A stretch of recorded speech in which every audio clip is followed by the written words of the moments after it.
Good morning, internets.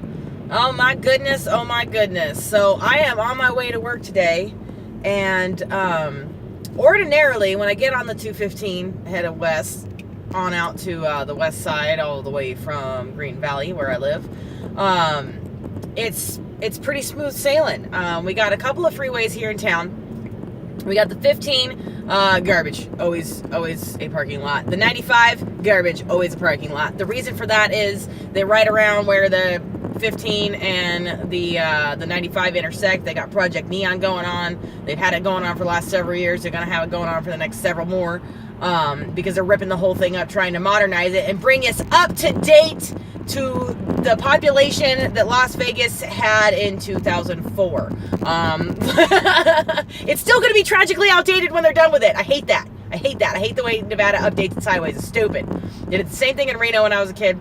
But anyway, ordinarily the 215 is pretty smooth sailing. Get on. I can set my cruise at 65, which is the speed limit, and just get to wherever it is I'm going. If you've been watching this for my channel for a long time, then you know that I used to start my commute on the beginning of the 215 and end my commute at the end of the 215. I used to drive the entire length of it when I was still teaching. Now I only drive about half of it. But I used to just fly. And every morning now, this place is a parking lot. There's not construction on the 215. Here's what's happening. We have 300 people a month. 300 people a month are moving to Henderson, where I live. I live just outside of Las Vegas. Like, literally, I'm an intersection away from Las Vegas. Henderson and Las Vegas are connected and intimately related. And we have 300 people a month moving to Henderson alone, and 500 a month moving to Las Vegas. Why this population boom? What is happening? Why are all these new people here? What's going on? Well, I see a lot of California plates. There's a California plate. There's a California plate. There's a California plate. And wouldn't you know it, there's a California plate. Now, on the weekends, our population usually goes up by several thousand anyway, depending on what events are going on in town, depending on what there is to bet on, depending on a lot of things. If the Golden Knights have a game, if it's New Year's, there's a lot of things that bring people to town. And then there's just the ordinary traffic of people coming to town to do a weekend in Vegas. And please come to town and do your weekend in Vegas. So I'm used to a little more traffic on Fridays and Mondays. But I'm noticing more and more that we're just getting so congested. Our population is growing faster than the city can support it. And there's some reasons for that. We have Google's coming to town, building a big campus in Henderson. That's part of it. We have the Raiders that are moving here from Oakland. They're soon to be the Las Vegas Raiders instead of the Oakland Raiders. And that's bringing people to town. It's bringing us, construction jobs, building the stadium, all kinds of stuff. What I am noticing, though, is that with all of these extra cars on the freeway and all of this extra congestion, I am noticing more and more days of smog, whereas before they used to be pretty rare that we would actually be able to see the inversion layer. And not so much anymore. We're a few days a week of significant smog. With all these new people coming to Las Vegas,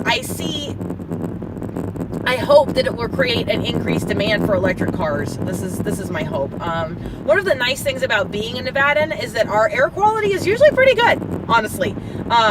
It's Vegas and it's a big city and there's a lot of people here and there's a lot of stuff going on. So if the air is very still for a long time, you can kind of see the cloud over town, and that's less than pleasant. But we get, a lot of wind here, and we have a big open desert, and it kind of pushes the whole thing out, and the valley kind of gets scrubbed out naturally with our winds here. And then it would take a few weeks for the smog to build up again before the winds would come back, and this kind of ebb and flow of smog. And naturally, I would prefer no smog would be ideal. I have asthma. I don't like the smog.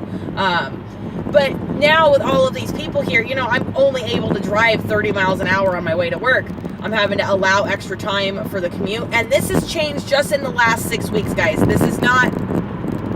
6 weeks ago, my commute used to be 65 miles an hour the whole time, no problems. Now, without construction on the 215, we're bumper to bumper. We're just creeping the whole time. Now, right now, we're getting crazy. We're doing 45 on the highway.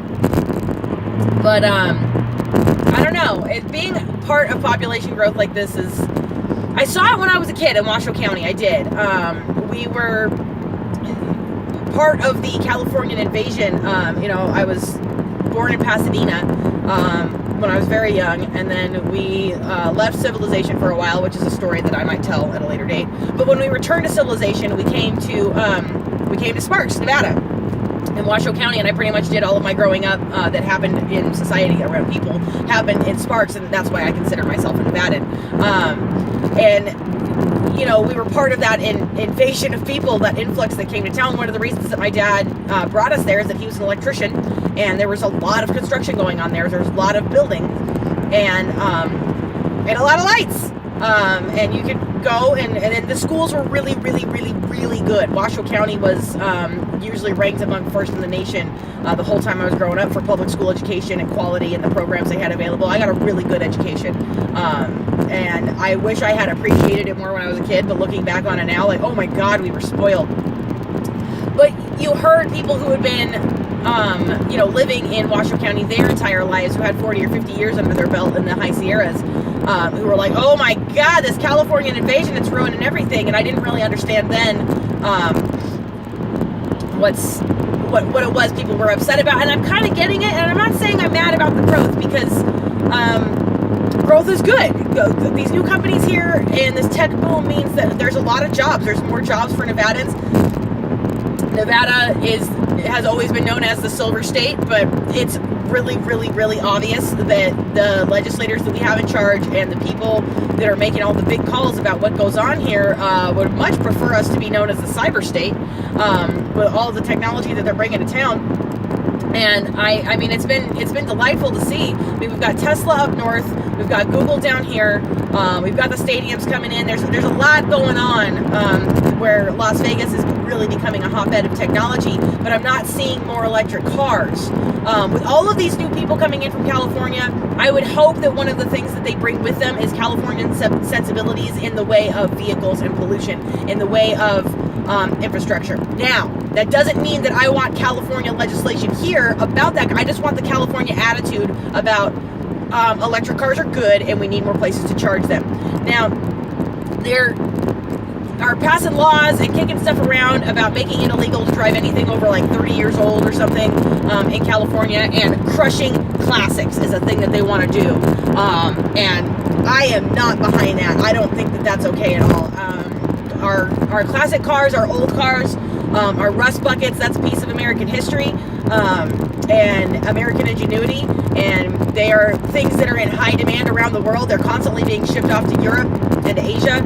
Our classic cars are, because they're in demand there as collector's items, and we're, basically selling off our history, and we're seeing less and less of them on the roads here. Now, I understand that you don't want to drive a 79 Cadillac Coupe de Ville all day, every day, because it's bad for the environment. Absolutely. But I should still be allowed to own it and drive it on the weekends, is what I'm saying. So I don't want that part of California to come here, but I'd really like,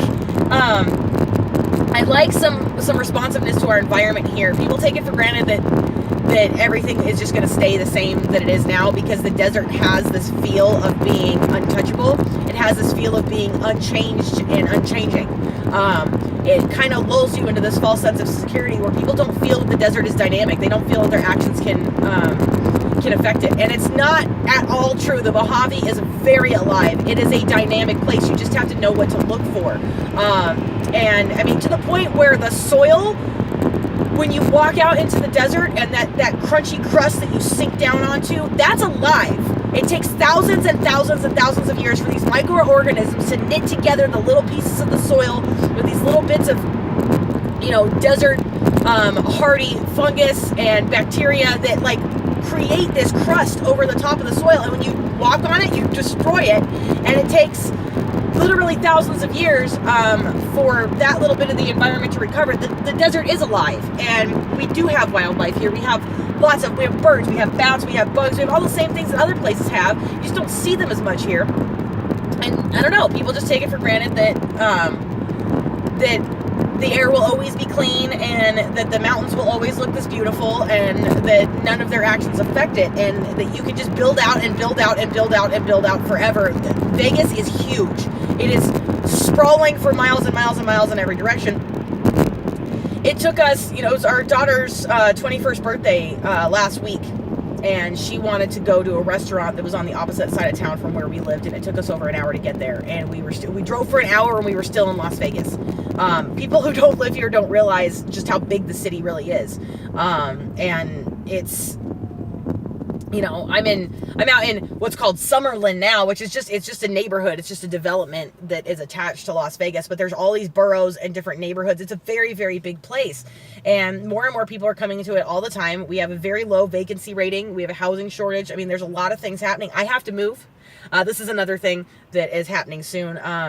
I rent condominium, and our landlord had told us that he planned on renewing our lease when the lease was up in March, and just recently, very recently, said, just kidding, not renewing your lease, you guys are going to have to move, because I'm selling the property. So that was pretty devastating, because I like where we live, but okay, we got to move. If I want to find another place for a similar price, I moved into this condo 2 years ago. To get the same amount of space, I have to pay $400 to $500 a month more in rent than I'm paying right now, and I'm not yet in a position to buy a home. So just to accommodate the things that I own and the space that and I don't have a really big house. It's a 2-bedroom with a little bit of loft space. But my rent, no matter what I do and no matter where I go, without dramatically downsizing, I can pretty much count on a $300 to $500 a month increase in my rent that I can do nothing about. Is there anybody, how many people do you know that can withstand a change like that easily? I'm going to have to work really, really hard to make this work. And that sucks. And I don't know. This is kind of a long ramble. I haven't vlogged in a while, so it's a little rusty. But I don't know. What do you guys think? Has anybody ever been a part of this kind of thing? I talked a little bit about the gentrification happening in Reno and about how the population boom with Tesla coming to town is encouraging builders and investors to buy up old bits of Reno property, and basically they knocked down half of Victorian Square and put condos on it, which is devastating, and things like that. But here, there's nothing. Vegas isn't old the way Reno is. It doesn't go back to the Comstock load the way Washoe County does, but it's not so much about old things getting knocked down and new things coming up here. It's just about this crush of humanity that has come to town just in the last 3 months, and that locals like myself are really feeling the pressure of. I'm feeling that increase in population. It's obvious. It's affecting me. The lines are longer at the grocery store, and there's more traffic. Now, I'm not saying there's anything we can do about it. I'm just saying with all these extra people, I'd like to see some more electric cars is pretty much it. I'd like to see some consideration for the environment with this new population boom. I'd like to see some positive changes come with it is what I would like to see. And I'm hoping that all of the Californians moving to town bring some of the things that California is known for that are positive, like environmental consciousness and electric cars and the demand for electric car infrastructure is what I'm hoping happens. So, oh my God. Okay, here's a weird thing that keeps happening, and I'm glad I'm recording right now. Somebody is calling my car. They're not calling my phone, they're calling my car. Now let's answer. Hello? Hello, good morning. This is Emily with Optimum Medical Supplies. Is this Brenda? No, it's not Brenda, and this is actually my car that you're calling. It's not my phone, and somebody from Optimum Medical Supplies keeps calling for Brenda on my car, and I've asked repeatedly not to be called. Is there any is there any way for me to take it off the list at all? Yeah, I can. We won't give you another call personally. I'm sorry about that. They must have filled like their information with your number. I'm sorry. Okay, I so appreciate you for that. Thank you so much. You have a great day. You too. Bye-bye. OnStar hands-free call has ended. So that's weird, right? I have called OnStar about that, and there's no way they say that they're going to do something to block the phone calls from coming to my car. I don't have my phone synced up to my car anymore because it was too annoying when people would call, and it would ring over, and I've always got a headset, so it was a little redundant to have, and the phone would get confused switching Bluetooth between the headset and the car. But there are companies that call, and they're always soliciting, that call the phone number for the car, the OnStar number, and they call all the time. I've never managed to get it recorded before, so I'm glad it happened. Is this happening to anybody else with a Chevy Volt or anybody else with OnStar, where people are calling your car when you haven't given them permission to. Is that happening to anybody else? Please let me know in the comments down below. And with that, I just got to work. Please enjoy this ramble. I hope you liked it. I hope everybody's having a really good Friday. This weekend, we got some car show stuff going on, so keep an eye out for that. And yeah, so I'm going to get back at it. So if this is your first time on the channel, thank you so much for watching. Please consider subscribing right over here. Here's some other things I think you'll enjoy right down here. My name is Catherine. This is EVS of Nevada. Please remember to like, subscribe, and smile, even when a bunch of Californians come to town, because Californians are people too.